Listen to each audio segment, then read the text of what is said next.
Thank you so much for coming back to another video, and in today's video we're going to be jumping into episode 4 of WandaVision.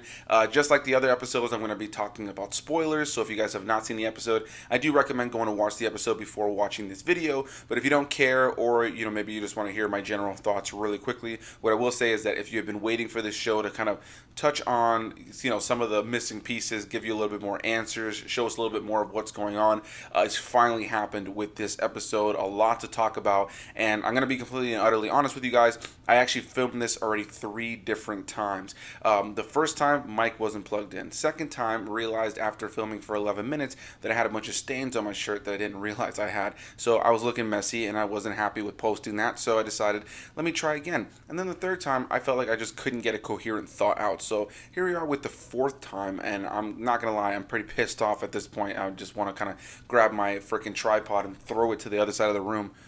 But I'm going to go ahead and calm down and talk about the 4th episode of WandaVision. I may not get as in-depth as I did that last time where I talked for 12 minutes because all those thoughts have already come out, you know what I mean? But anyway, here we go. WandaVision episode 4. Yeah, if you've been waiting for the episode that's going to start unraveling things, it was this one. At the end of last week's episode, we see that the character of Geraldine was sent flying outside of some sort of force field that seems to be where the whole WandaVision event is happening. She was then surrounded by what seemed like, some sort of military group, which I assumed was S.W.O.R.D. And this episode takes us back a little bit further to give us a little bit more context. When I was actually on IMDb looking at the cast list after last week's episode, I spoiled myself, and maybe this was announced, but I spoiled myself by saying that the actress who played Geraldine in those first few episodes was also playing Monica Rambeau, who was the daughter of Maria Rambeau, the lady who was the best friend to Captain Marvel in the Captain Marvel film, the black pilot lady.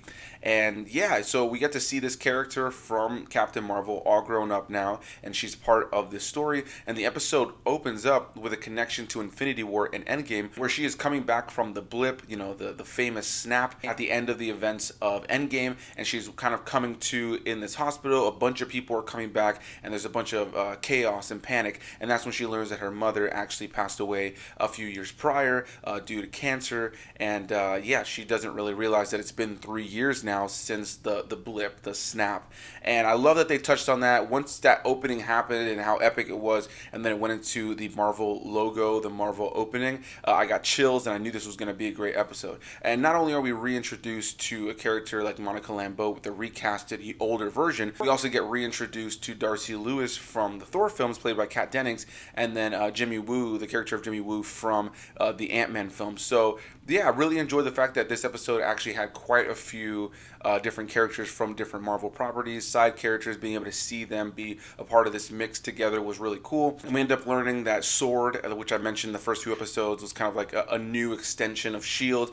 They're kind of in control of everything. They're the ones that have been watching the outside of WandaVision. And Monica ends up getting sent to help the FBI on a missing persons case. And when she arrives, it's at Westview, the city or the town of Westview, which is where the WandaVision story has been taking place. But when they arrive, something is not right. The sheriffs are kind of saying that there is no Westview, there's only Eastview, and anytime anybody goes into Westview, they kind of just disappear and kind of fly into this world. So it seems like there's some sort of force field around the town of Westview. If you go in and come out, there's kind of amnesia. You don't really remember. And I'm going to jump right into the spoilers. We end up learning at the end of the episode that it is indeed Wanda who is making all of these events happen. She is indeed the one kind of in control of everything. And I kind of assumed that was what was happening. I almost kind of thought maybe she was in some sort of like experimentation. And we've seen this storyline kind of done before in the comic books with like the whole sitcom kind of world with Wanda and Vision, but it's cool to see how they're kind of interlacing it with the pre-established MCU stuff while also being able to adapt it in a kind of new and fresh way that's exciting. I really thoroughly enjoyed this episode because it constantly was playing with change in color as well as change in aspect ratios, because the rest of the MCU world is in your traditional modern day aspect ratio, and then when you go into the sitcom world, it's going back to that old school kind of boxy style. So I really enjoyed the kind of creative part of this episode and how it was directed, from changing different aspect ratios, and we get to learn a lot.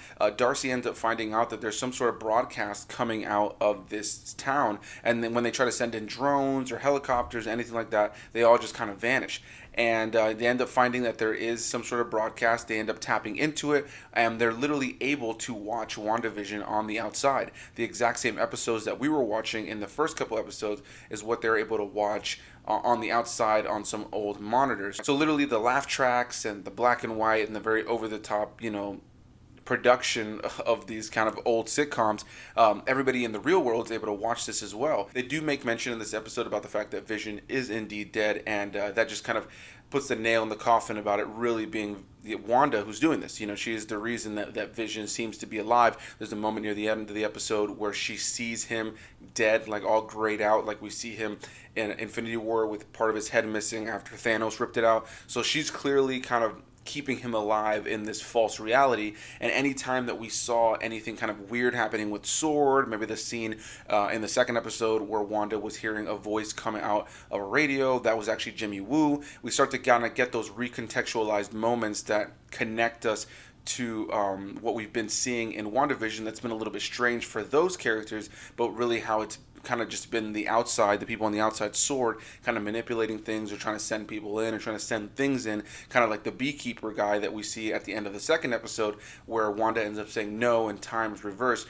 This episode starts to touch on a lot of that. There's definitely still a lot of mystery left in the air, and definitely a lot that I'm still curious to see what they do with. But yeah, thoroughly enjoyed this episode. I love that it was a little bit more in line with what we know from Marvel, being able to see the connective tissue to things like Infinity War and Endgame and the overall bigger universe. I am a little confused on the timeline just a little bit, because the episode does start off with the fact that Monica is coming back from the snap, the blip, and that was something that happened at the end of Endgame, with the Hulk snapping and bringing everybody back. But Wanda was there at those events, so it makes me wonder if the second that everybody came back, she's created this WandaVision world. I am very curious to see when this kind of started. You know what I mean? Like, when did the WandaVision world and the missing persons kind of situation end up starting? If in the show, if I'm not mistaken, it had been just a couple of days since Monica had kind of come back from the blip, the snap. Maybe they mentioned it and I missed it, but yeah, I really am curious to see where they take this show moving forward. Really enjoyed the performances. It was great to see people like Jimmy Woo and an older Monica Rambeau, and seeing Kat Dennings again as Darcy. And I really have to commend Marvel for taking a big swing with this show, because there are certain things in comic books that don't translate to live action. We've seen it time and time again, but for them to take such a bizarre concept and do a good job of explaining it while also leaving a lot of mystery in the air. I think that this is definitely one of the more creative ideas that we've seen come out of the MCU thus far. In the first couple episodes, I probably wouldn't have said that as much, even though it was definitely a fun, creative idea, kind of silly and kind of cute in a lot of ways, with some mystery sprinkled in. But after seeing this episode and seeing how things are starting to unravel, I really do have to commend Marvel for taking such a big swing with this show and the way that they've chosen to tell this story. So yeah, on an overall level, I really enjoyed finding out these new missing pieces, being able to see how everything is kind of playing into the bigger universe. It seems very clear that they're going down the path of making Wanda the Scarlet Witch, the villain that we all know her to be. Anybody who's familiar with her character from the X-Men comics or from anything animated with Scarlet Witch in it, you know that she is one of the most emotionally driven bad guys in the MCU or in the Marvel lineup. She's one of those villains that is just so driven on her emotions, and sometimes it takes her to such a dark place, and this episode definitely touches on that. There are great stories in the comic books and in animated stuff where she really kind of goes ballistic because of her emotions and how dark they kind of make her when she starts to really tap into her powers in that way. So it seems like that's the direction they're going with Wanda becoming a villain. Makes me wonder if they're kind of kind of make her a villain of the films. And Scarlet Witch is definitely a big villain in the comic books, so I am very curious to see if they end up going that route with making her a very big, like emotionally driven, just angry villain, you know, that we've seen her be a lot of times in different iterations. So very excited to see what they do moving forward. The performances were great. It was great to get the connective tissue.